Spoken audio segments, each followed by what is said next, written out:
네, 김 소장입니다. 어떤 분이 컨설팅 업체 고르는 방법을 좀 물어보시더라고요.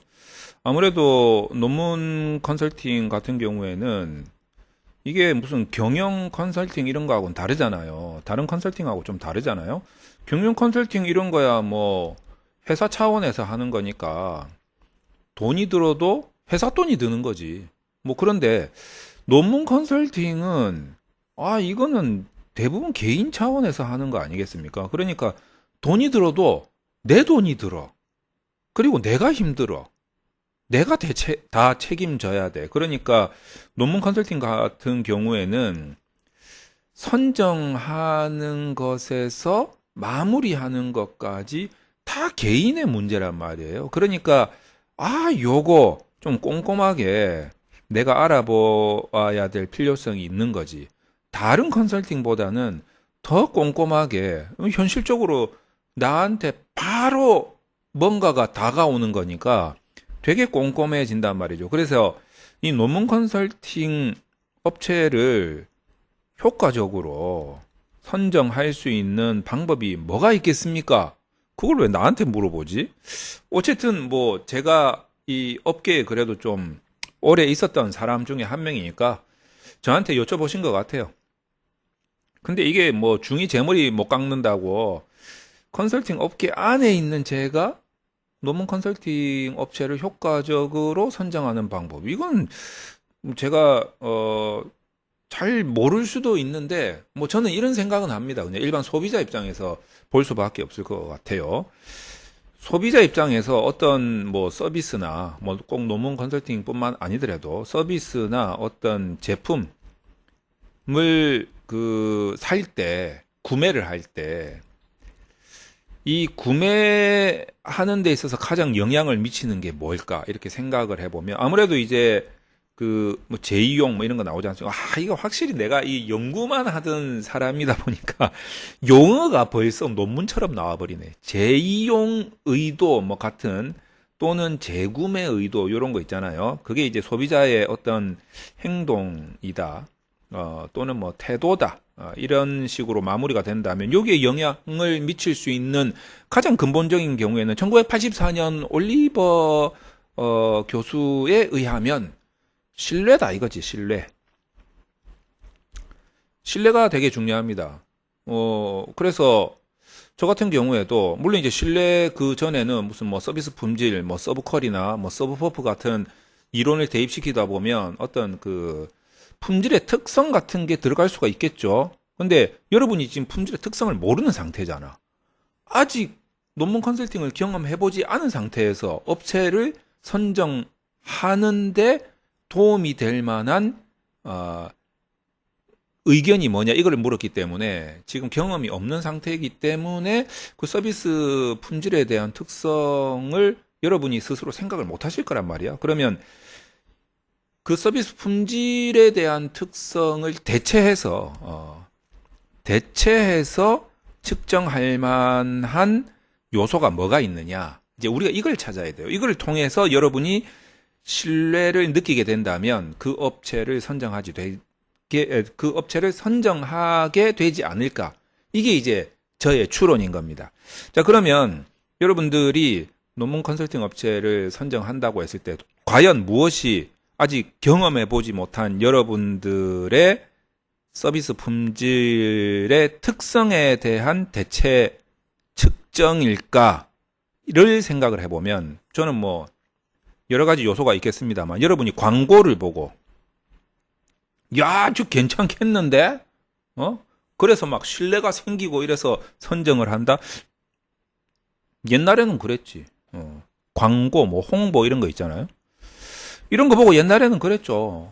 그래서 광고에 푹 빠져가지고 그게 정말 진실인지 뭐 사기인지 그것도 모르고 광고 그 자체만 보고 뭐 선정하고 신뢰하고 뭐 이렇게 될 수도 있는 문제인데 저는 논문 컨설팅은 이게 돈이 한두 푼 들어가는 게 아니란 말이죠. 그러니까 단순히 광고만 보고 여러분이 신뢰를 얻는다? 이거는 뭐 옛날 이야기다 이렇게 생각을 합니다. 요새는 안 그렇지.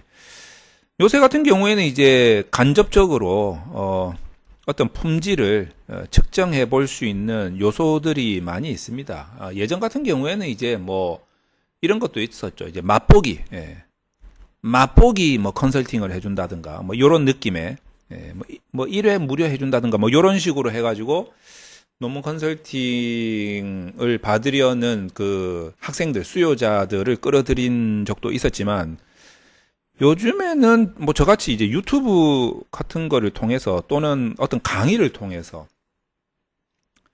그 업체 또는 이제 개인의 실력을 측정을 받는 거죠. 나를 측정해봐라 이거지.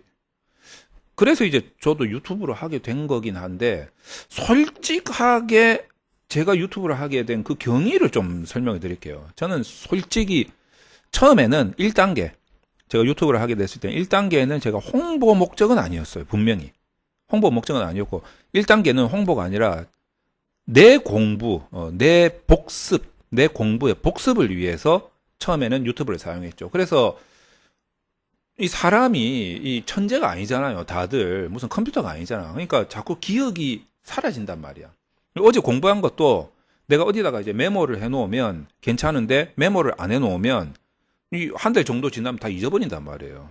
그러니까 이제 복습을 해야 돼요. 그러니까 복습을 할 수 있도록 어디다가 저장을 해야 되는데 그 저장 수단으로 저는 이제 유튜브를 이용했죠. 뭐 내 유튜브 뭐 누가 보기나 보겠어. 뭐 이런 마음으로 그냥 나만 보지. 그러니까 내가 촬영해가지고 그냥 나만 보려고 처음에 사용했었단 말이에요. 그러다가 유튜브를 이제 홍보 수단으로 인식을 하게 됐었죠. 저도 뭐 장사해야 되니까.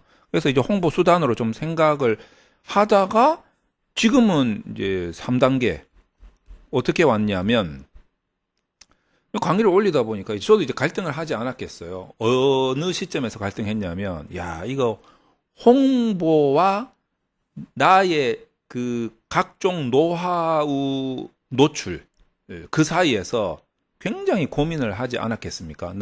내가 어떻게 얻은 지식인데, 내가 어떻게 쌓은 경험과 노하우인데, 이거를 내가 공유를 해. 아까워 죽겠는데, 나만 싸매고 있다가 이걸 가지고 장사를 해야지. 뭐 이런 느낌이 있었을 거 아니에요. 근데 이제 그게 고민이 되는 시점이 있었겠죠. 이걸 어디까지 노출해야 되나, 뭐. 이래서 좀, 그때부터는 이제 포기 단계.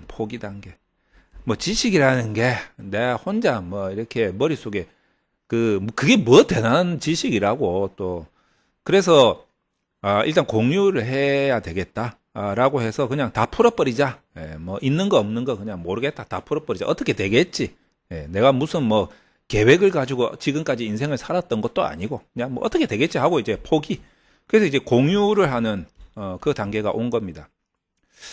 어떻게 되겠지 했는데 이게 잘 됐단 말이에요. 왜냐하면 사람들이 그거를 가지고 이 품질에 대한 측정을 대신해 주신 것 같아요.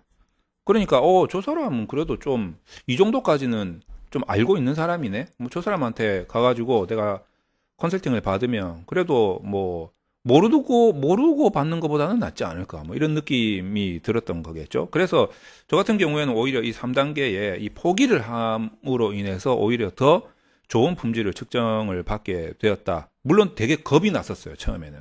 내가 이런 거를 내가 무슨 뭐 교수도 아니고, 뭐 대단한 박사도 아니고, 막 이런 거를 공유를 한다고 했을 때, 어떤 사람들이 반박? 이런 게 막 들어오지 않을까라고 생각을 했었는데, 뭐 그런 거 특별히 옛날에는 많이 들어왔었는데, 지금 뭐 별로 안 들어오는 것 같고, 어쨌든 그게 여러분들한테 결국에는 신뢰를 주게 되지 않았을까?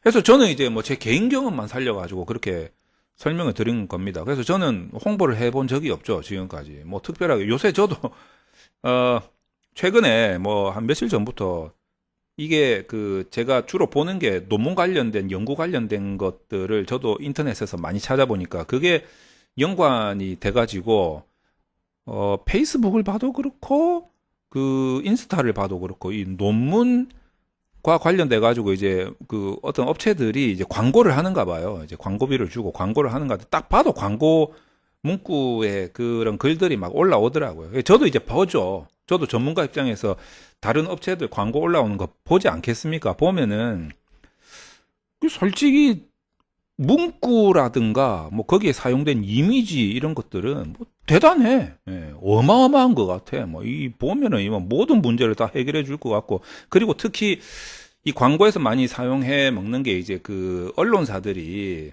그 돈 받고 해주는 무슨 대상 주고 뭐 우수상 주고 뭐 이런 거 있잖아요. 돈 받고 엄연히 뻔히 아는 거, 예, 돈 받고 다 주는 거, 그거 뭐 대상 받았다, 우수상 받았다 이런 것들이 이제 광고에다가 집어넣어 가지고 뭐 우리 업체가 최고다 이러면서 이제 막 홍보하는 그런 것들을 저도 많이 보거든요. 근데 뻔히 알지, 뭐 여러분들도 알잖아요. 요즘에 어떤 세상인데. 근데 이제 뭐 저도 궁금해요. 물론 모르지. 진짜 대단한 건지 아니면은 뭐 뻥인지 그건 나도 알 수가 없지. 그래서 그 사람들이 뭐 하는 광고에 대해서는 저는 별 아무 생각이 없어요. 뭐 그런가 보다 하고 있고, 어쨌든 저는 그 가장 중요한 건 이제 경영학의 가장 기본적인 어떤 소비자 행동론 이런 거 있지 않습니까? 뭐 계획 행동 이론이 가장 적합하겠죠. 거기에 의하면 여러분들은 분명히 뭔가를 측정을 할 것이고, 그에 의해서 어떤 여러분의 태도가 결정이 되어질 것이다. 그런데 그 측정은 반드시 이런 광고에 대해서 단순히 믿는다 이런 거는 지금 시대적으로 맞지 않다. 측정할 수 있는 그런 대안적인 요소들이 뭐 유튜브도 있고 많이 있기 때문에, 그래서 저는 여러분들이 그 부분을 측정을 해서 여러분들의 신뢰감 형성에 도움을 주고 결국 어떤 업체 선정하는 데 있어서 결정적인 역할을 하지 않을까라는 상황에서, 저는 옛날에 조금 전에 말씀드렸던 3단계 때 그때 엄청 고민을 했을 때 에이 그냥 모르겠다 포기하자 어째 되겠지 했던 그 선택이 정말 잘했던 선택이다. 지금 생각해보면 그렇습니다. 그래서 여러분들이 좋은 논문 컨설팅 업체 선정하는 방법은 계획된 행동 이론에 의해서 여러분이 한번 파악을 해보시라라는 말씀을 드리면서 마치도록 하겠습니다.